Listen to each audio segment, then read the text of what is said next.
Selamat pagi anak-anak, semoga semuanya dalam keadaan sehat. Untuk hari ini Ibu lanjutkan materi berikutnya mengenai substansi hak dan kewajiban asasi manusia dalam Pancasila.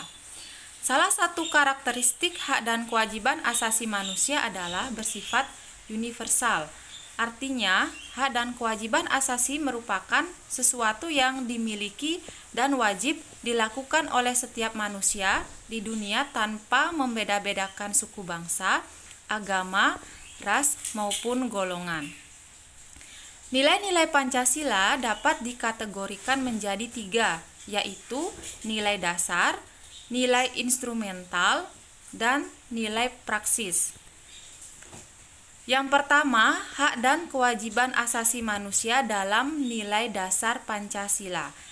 Nilai dasar berkaitan dengan hakikat kelima sila Pancasila, yaitu ketuhanan yang Maha Esa, kemanusiaan yang adil dan beradab, persatuan Indonesia, kerakyatan yang dipimpin oleh hikmat kebijaksanaan dalam permusyawaratan perwakilan, dan nilai keadilan sosial bagi seluruh rakyat Indonesia. Nah, nilai-nilai dasar tersebut bersifat universal, sehingga di dalamnya terkandung cita-cita, tujuan, serta nilai-nilai yang baik dan benar. Nilai dasar ini bersifat tetap dan melekat pada kelangsungan hidup negara. Hubungan antara hak dan kewajiban asasi manusia dengan Pancasila dapat dijabarkan secara singkat sebagai berikut.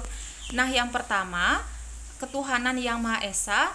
Sila ini menjamin hak kemerdekaan untuk memeluk agama, melaksanakan ibadah, dan kewajiban untuk menghormati perbedaan agama. Nah, untuk haknya yaitu hak untuk memeluk agama. Jadi, setiap orang berhak untuk memeluk agama tanpa paksaan. Sedangkan kewajibannya yaitu untuk menghormati perbedaan agama. Sila yang kedua, kemanusiaan yang adil dan beradab, menempatkan hak setiap warga negara pada kedudukan yang sama dalam hukum serta memiliki kewajiban dan hak-hak yang sama untuk mendapat jaminan dan perlindungan hukum. Nah, jadi di sini hak setiap warga negara adalah mendapatkan kedudukan dan perlakuan yang sama di mata hukum. Kemudian kewajibannya bagaimana kita selaku manusia agar bisa mendapatkan perlakuan yang sama di mata hukum, misalnya dengan cara mentaati aturan yang sudah ditetapkan oleh pemerintah. Sila yang ketiga, persatuan Indonesia, mengamanatkan adanya unsur pemersatu di antara warga negara dengan semangat gotong royong, saling membantu, saling menghormati, rela berkorban, dan menempatkan kepentingan bangsa dan negara di atas kepentingan pribadi atau golongan. Kemudian sila yang keempat, kerakyatan yang dipimpin oleh hikmat kebijaksanaan dalam permusyawaratan perwakilan dicerminkan dalam kehidupan pemerintah bernegara dan bermasyarakat yang demokratis. Sila yang keempat ini lebih menekankan pada musyawarah dalam pengambilan sebuah keputusan. Haknya itu misalnya hak untuk mengeluarkan pendapat. Kemudian kewajibannya menghormati setiap orang yang berpendapat. Sila yang kelima, keadilan sosial bagi seluruh rakyat Indonesia, mengakui hak milik perorangan dan dilindungi pemanfaatannya oleh negara, serta memberi kesempatan sebesar-besarnya pada masyarakat. Jadi di sini lebih menekankan pada pengakuan hak milik perorangan dan dilindungi pemanfaatannya oleh negara. Nah, selanjutnya nilai yang kedua yaitu hak dan kewajiban asasi manusia dalam nilai instrumental Pancasila. Nilai instrumental merupakan penjabaran dari nilai-nilai dasar Pancasila. Nilai instrumental sifatnya lebih khusus dibandingkan dengan nilai dasar.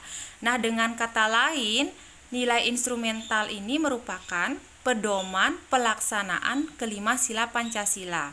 Perwujudan nilai instrumental pada umumnya berbentuk ketentuan-ketentuan konstitusional mulai dari Undang-Undang Dasar Negara Republik Indonesia sampai dengan peraturan daerah.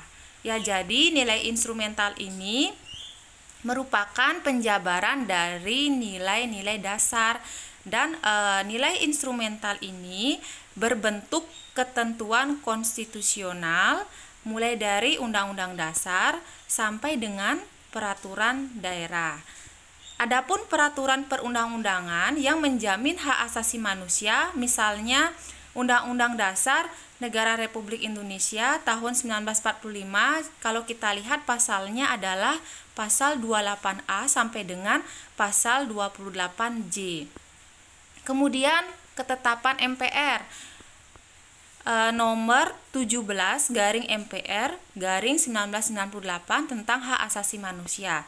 Nah, di dalam TAP MPR tersebut terdapat Piagam HAM Indonesia dan masih banyak lagi peraturan perundang-undangan yang lainnya yang menjamin tentang hak asasi manusia.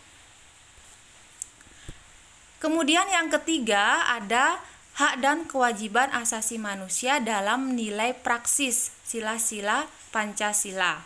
Nah, nilai praksis ini merupakan realisasi nilai-nilai instrumental suatu pengalaman dalam kehidupan sehari-hari.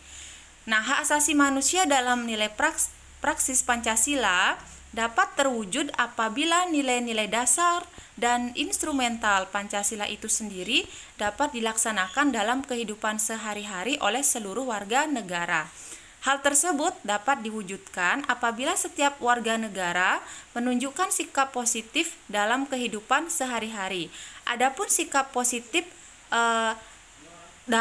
dapat kita lihat ya pada tabel ini. Nah, misalnya sila ketuhanan Yang Maha Esa. Sikap yang ditujukan yang berkaitan dengan penegakan HAM, misalnya hormat menghormati dan bekerja sama antar umat beragama. Dan masih banyak lagi ya contohnya. Kemudian ada sila kemanusiaan yang adil dan beradab, itu mengakui persamaan derajat, hak dan kewajiban antara sesama manusia. Kemudian ada Persatuan Indonesia, menempatkan persatuan kesatuan kepentingan dan keselamatan bangsa dan negara di atas kepentingan pribadi atau golongan.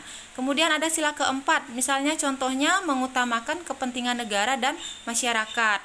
Kemudian sila yang kelima, misalnya menjaga keseimbangan antara hak dan kewajiban. Baik, untuk materi hari ini sampai di sini dulu. Sekian dan terima kasih. Semoga apa yang Ibu sampaikan bisa bermanfaat untuk anak-anak.